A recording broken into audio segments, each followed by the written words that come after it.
And you have to be aware that Satan is coming against this generation in an unprecedented measure. He is attacking this generation to take the thoughts of God out of the minds of an entire society. He's doing it through the school system. He's doing it in our colleges. He's doing it in the marketplace. He's doing it in the halls of government, and he's even doing it in the house of God. Trying to eradicate everything that comes from the mind of God, to blind an entire generation, to take captive as many as he can, for the scripture says he knows that his time is short. And we have precedents in history to know that this can happen. These people in the book of Genesis were not that far from the testimony of the creation of God. They would have the stories, they would have the knowledge, they had the lineage, just like so many have throughout history.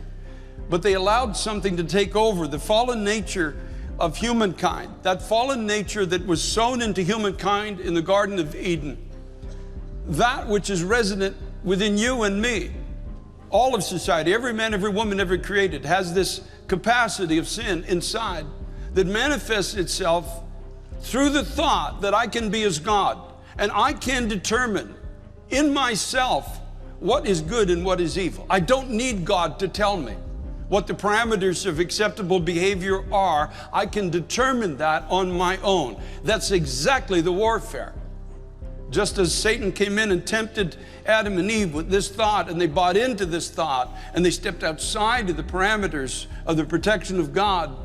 And look at the heartache that came into humanity because of it. Look at the heartache that visited their own home when one of their sons became a murderer and murdered his brother.